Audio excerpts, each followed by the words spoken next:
morning mga kamusta. So dito tayo ngayon sa project natin sa Rojas.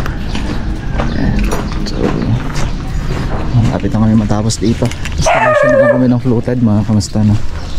Yun na yung gagawin ng tropa ngayon dito. Yun. So tapos na nga ito. Okay na. Lagyan na ng sanding sealer. Ito lang. Walang naiiwan at i-install na natin yung mga takip na ito. So finalize na lang kami lahat. So ayos na rin to. Tapos retouch na to, then finalize na. Okay. So ganun din dito, ayos na rin to. Kakabit na lang namin yung floated niya mga kamusta, no? Tapos retouch na lang namin yung wall, then okay na. Ayun, binabarnish ko talaga yan taas kasi lalagyan natin ng fluted yan, yung parte na yan. Okay, so yung wall na lang niya, then okay na, then eto na, proceed na kami dito. Matatalisan na to. So sakto to hanggang Saturday, tapos na kami dito kasama ng pag-clear natin lahat. Okay, so ayos na at pupunta na rin tayo sa Lamot mga kamusta. Okay, tara. Muna tayo Lamot Ifugao project mga kamusta. Makuling na rin. So dito na tayo sa site mga kamusta. Tara sa taas.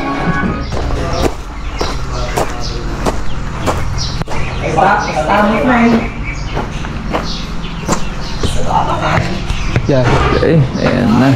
So napakaganda niya na tingnan mga kamusta, no? So nahuli na lang talaga yung gitna at yung PVC na lang. So dito naman naglilihan na rin yung tropa at bukas ito na lahat yung mga gagawin nila para makapagpintura na. So break time, sakto, merienda muna yung tropa. Pakuha muna tayo ng merienda nila para may lakas. At dito naman naisan nila yung tungtungan para makapag-start na sila mag-layout. So yun na yung gagawin ng tropa ngayon dito para makapag-proceed na tayo kaagad sa tile work. Okay, merienda na tayo. So back to work kami ulit mga kamusta, no? Then dito naman pinapatapos ko na yung gilid-gilid niya, gaya niya.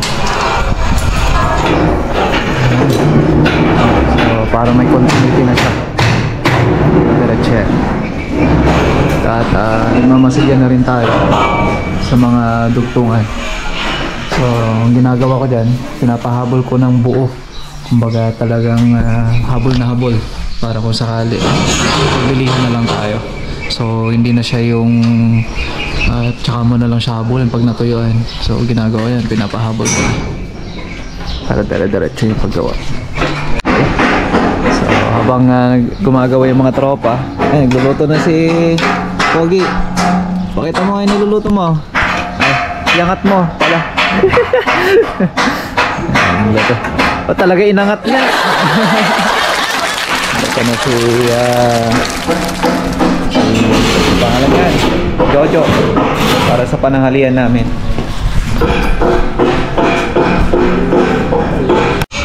Melchor, tingin nga. Tingnan niyo yung kamay ni Melchor, oh. Ano? Napudawin. Pumuti dahil sa gypsum board. Ayan. Diba? Hindi naman pinipiling trabaho. Kaya sa mga tatay at mga huwaran sa ating mga bahay, tahanan, saludo ako sa inyo. So ginagawa natin to para sa mga pamilya natin. Okay, yan. So natakpan na nga yung gilid-gilid niya. Dito na lang sa parte na to. At sa ngayon naman kain na muna tayo syempre. At yan, 11:30 na. Kailangan din natin bumaba mamaya lang. Okay, so ito na rin yung update natin. Ayos na. So kompleto na. Lakas na nito. Yan, so pinalagyan ko rin ito ng bakal. Okay, yan na.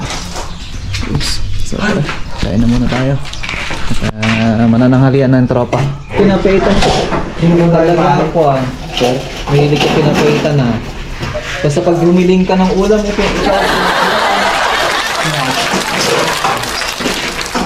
May wala? ano ko nga? Pangit ko nga. May wala? Hindi nagasigit lang ito palengke lamot. Alam ko, awit ako pa yung lang 15 minutes lang. Nagdadakol kung kumatumawa.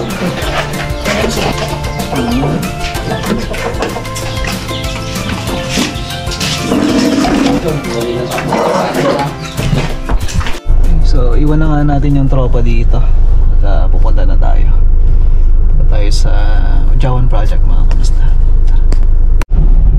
So, dito na tayo sa Jawan Project. Medyo na-late na ako nakarating. Kahit lipat ako ng 30 minutes sa daan. So, tumigil ako sa isang parte. Ewan ko 30 minutes o 20 minutes na pahinga ko. Kailangan. So, dito na tayo. Jawan.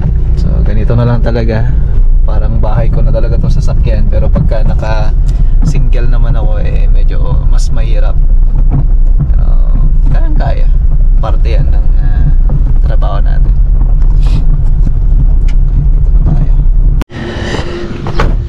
Dito tayo sa set.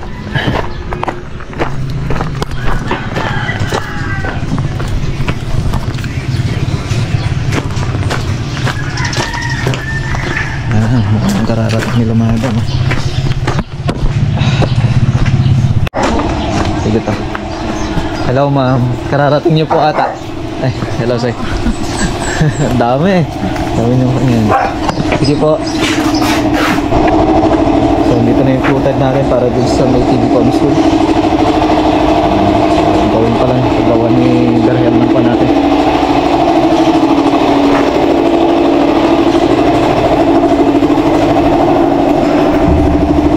Yun. Ay. Karen. Finish na. Marami retouch.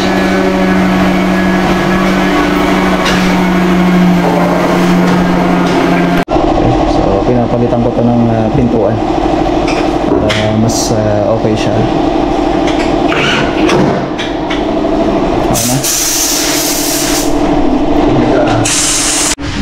So merenda muna yung tropa.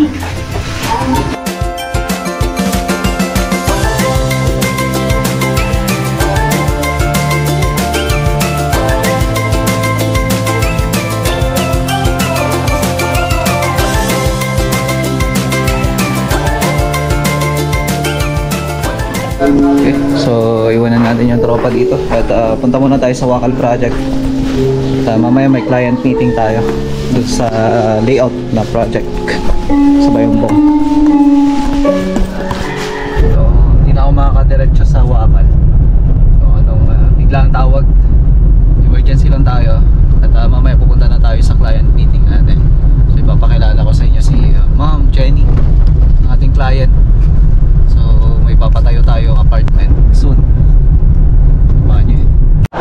Okay, so kagaling natin sa meeting mga kamusta kay Ma'am Jenny. Thank you so much. So hindi ko na na-video mga kamusta for privacy purposes. So abangan nyo na lang yan yung project na gagawin natin. So I do hope and I prayed na sana makuha natin. So yun nga, pinag-uusapan na lang namin is yung budget na lang. Yes, nandito na tayo sa bahay. Ayan, mamaya at gusto ko muna batiin itong mga tropa natin kasi pag-uwi ko dito sa bahay galing meeting. Ayan o, nagpre-prepare pala sila ng panghapunan. Diba? Group of nakainom na kayo.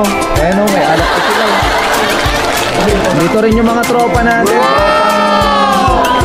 Hindi, madilim. Lalagyan natin ng ilaw. May si Bro Orly, galing Lamot. Si Uncle Jong, napakabait. Michael, hey, dito ka pala. Dito rin si Papa, syempre. Kaya nagsimula ng alak ka. So, may sorpresa daw sila sa atin. Kasi nga, sorpresa tungkol sa... Yan. Ipapabidyo tayo kay ading ko. Sport niya naman yan.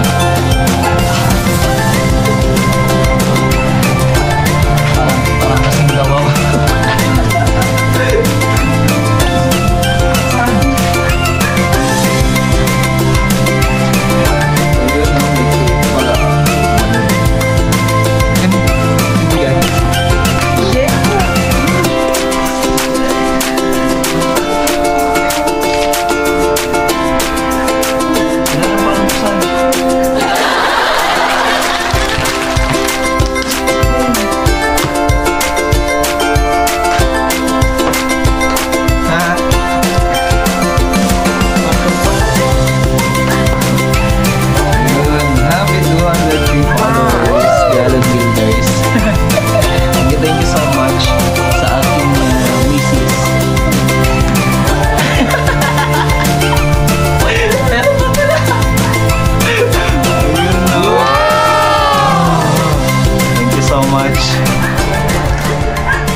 Thank you.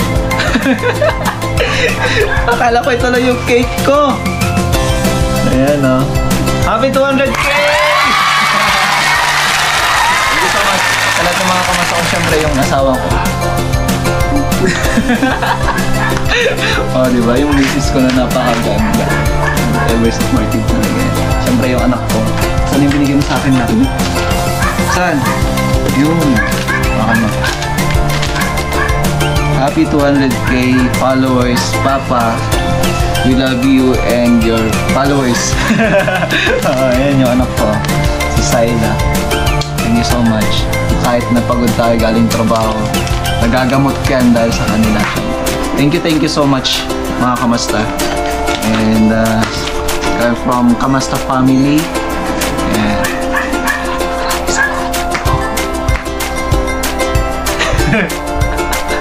salamat!